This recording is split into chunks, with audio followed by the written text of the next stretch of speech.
ako nakaupo. Nananakit. Ito yung lagi. Ito din. Pag nakaupo ka, sumasakit yan. Pag matagal ako nakaupo. Kahit wala kang ginagawa? Oo, basta nakaupo. Kahit nakahiga na. Kahit nakahiga, sumasakit? Oo. Bakit? Ano bang ginawa mo dati? May mga disgrasya ka ba dati? Wala. So, yung pangkaraniwang upo lang ganyan, nasakit yan? Ako po. Ano ba na, nadulas ka ba dati? Ganyan? Ano nangyari sa'yo? Wala. Basta gano'n na siya. Baka yung uric. Dati, hindi na ano lang tayo. Baka tumataas yung uric mo, hindi naman. O hindi ka pa nagpa-check ng blood, hindi ka pa nagpa-blood chem. Okay naman, di ba? Okay naman. Pero syempre, hindi kasi pangkaraniwan yung normal na upo, tapos sasakit. Baka nirarayuma kayo. Ano po? Noong una, parang hindi ganun masakit. Tapos habang tumatagal. Mas lalo na, patagal ng patagal. Hindi siya makatulog lang na pag nakahiga, nakaupo. Kaya nga, syempre, normal lang na position natin umupo. Pero pag sa mga parang nakakapahinga ka, dun pa siya sumasakit. May kakaiba dyan. Isa pinupukpok ko sa ano ko, sa kama ko, sa kahoy. Pinupukpok mo sa kanto. Oo, pinupukpok ko. Ngayon, wala ka rin semplang. Wala kang dulas-dulas sa mga bahay nyo. Ano? Wala na. Wala lahat. Talagang normal lang. Bigla na sumakit. Reset ko na yung katawan mo kasi. Kailangan kasi yan, kahit pa paano, makita ko yung blood chem nyo, kung ano yung tumataasan nyo, baka blood circulation yan. Nag-i-exercise ka ba? Kasi hindi na. Kahit pa paano mag-jogging ka konti-konti lang. Hindi mo kailangan magtatatakbo ng todo. Kahit yung semi ano lang, yung parang walking lang na mabilis. Pansamantala. Sir kasi sir, yung nararamdaman nyo, yung bigla na lang sumasakit, hindi yan pangkaraniwan kasi hindi na, tinatanong ko kayo kung nadulas kayo, nasempla kayo, wala naman. Betsa, wala siyang dapat, walang dahilan para sumakit kung hindi naman kayo nalaglagan ng mga bagay na matitikas. Wala lang, basta-basta. Baka nga ano yan sir, i-reset ko kayo, tingnan nyo, giginhawa kayo yan, tapos sa umaga, sama mo na rin si ma'am, walking na lang kayo. Okay, para baka simple lang yung sagot niyan. Hindi naman kayo, kaya nga na sinabi nyo, wala kayong mga disgrasya. Nakakapagtaka bakit siya. Maliban na lang kung may napitigil ng blood circulation, sa blood circulation. Pag sumakit siya, hindi ka makatulog. Hindi. Pinupukpok ko sa ano.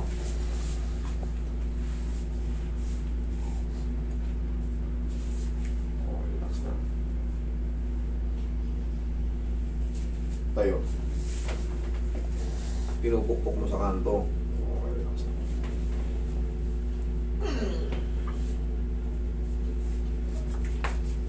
Relax na. Pumula na pala.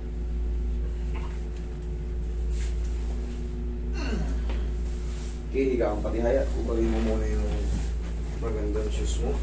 Huwag naman talaga. Shoes lang. Sige, tihaya ka lang.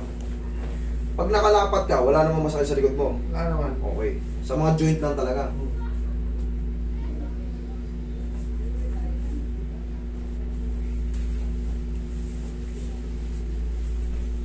Relax lang.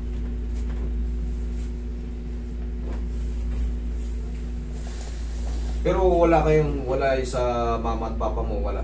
Kumbaga wala kayong genes na may arthritis, mga high blood, mga diabetic. High blood pa po. High blood lang. Pero diabetic, hindi naman.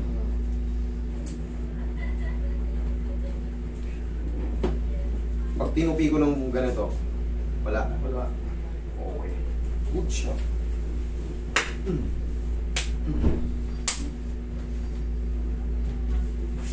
Pag tinataas yung ganyan, ano, yung pag nabanting masakit.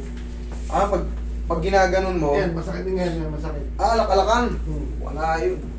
Yung ganito, Masakit siya. wala yan, alak-alakan yan eh. Normal yan, kahit ako eh. Pero pag na-stretch yan, wala na yun. Pero kung ang masakit sa'yo, dito. Pero pag dito kasi, yung ganito, pag ginanyan mo ng pilit yan, Yan, masakit yan. masakit yan. Kasi, kulang tayo sa stretching. Pero pag nag-i-stretching tayo, wala yun, tanggal yun. Umuurong kasi yan, kasi kadalasan tupi natin pa ganyan. Okay yan pag natutupi, pero pagka, siyempre, ipilitin natin ganyan. Yan, masakit. Parang ano yan, parang hinihigit. Relax lang. Ay natin mga joint na. Pero sagot lang doon sa alak-alakan, stretching na yun. Tagilid ka, sir. Pero ito, mamaya, i-reset natin yung katawan, sir, para ang joint niya. Walang maipit. Relax. Relax.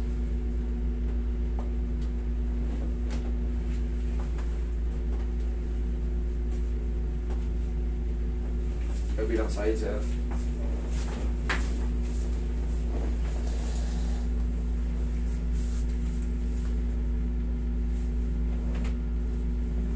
Relax na.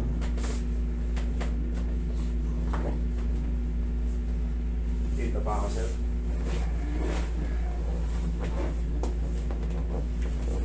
Ngayon, obserbahan nyo ito, ma'am, mga 3 to 4 days, ha? Tignan mo kung ganun pa rin, kung pasok-pasok niya pa rin yung mga joint niya sa... Siyempre, hindi kasi pangkaraniwan yun eh. Pag naalay yan, yan, obserbahan nyo, 3 araw kung ano yung naging changes sa katawan niya. Pero kung ganun pa rin, tawag lang kayo sa akin, ha? Para dadagdagan natin yung adjustment. Relax. Pero sa tingin ko, babago na to. Kailangan mo lang, sir, sabayan mo lang din na ano, kasi pang general na rin yun, yung ano, yung papawis. Walking lang, hindi yung kailangan mong patatakbo.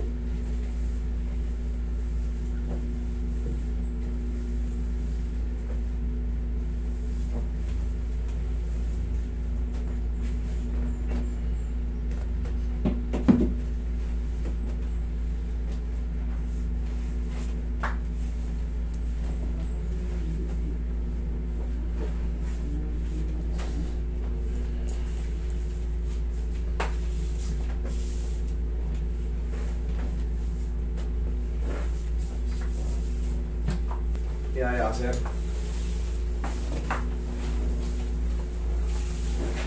Huwag lang ka maligo, sir, ngayon, ha? Bukas kayo maligo, ha?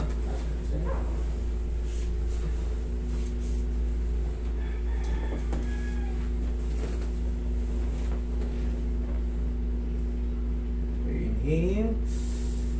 Exhale.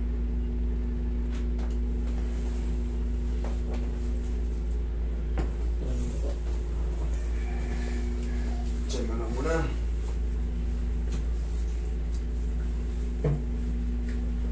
Yung tuhod mo ba sumasakit din o yung bandang likod lang? Likod lang. Likod lang? Minsan to. Sa tagiliran? Oo, minsan lang. Okay. Pero pangkaraniwan dito? Yun, yun talaga. Sa lateral, sa ano?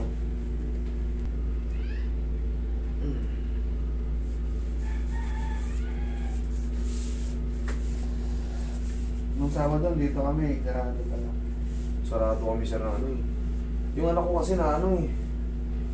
Pina-check up ko kung ano hindi makahinga. Nagsarado ako ng Friday, tapos ang family doctor kasi na mga anak ko dun sa ano, Pampanga. Kaya inuwi ko pa ng Pampanga. Yung mga na-cancel ko ng Friday, eh, nakabalik naman na sila. Ayan, pasensya po. Eh, Sabado, talagang close kami niyan. Close kami talaga niyan.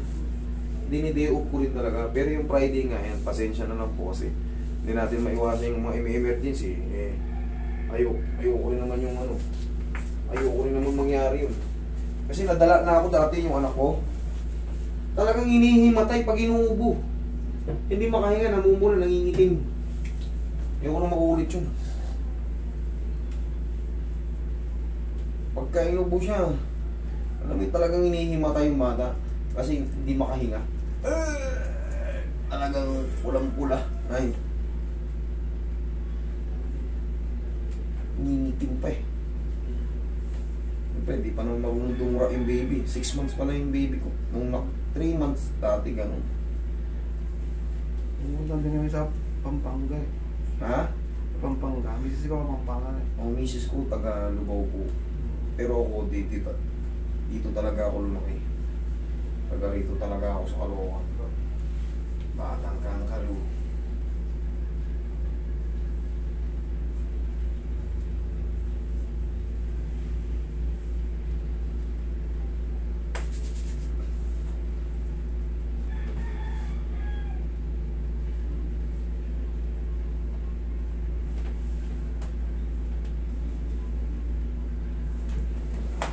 Yan, obserbahan nyo ng 3 days. Tingnan mo kung ano pa yan. Eh, yan ang reset. Talagang salansa na lahat yan. Mula ulo hanggang paa. Huwag lang maligo today ha. O, tingnan mo, observe sa'yo pa. Wala naman, okay. Wala, okay naman. Okay ha, thank you.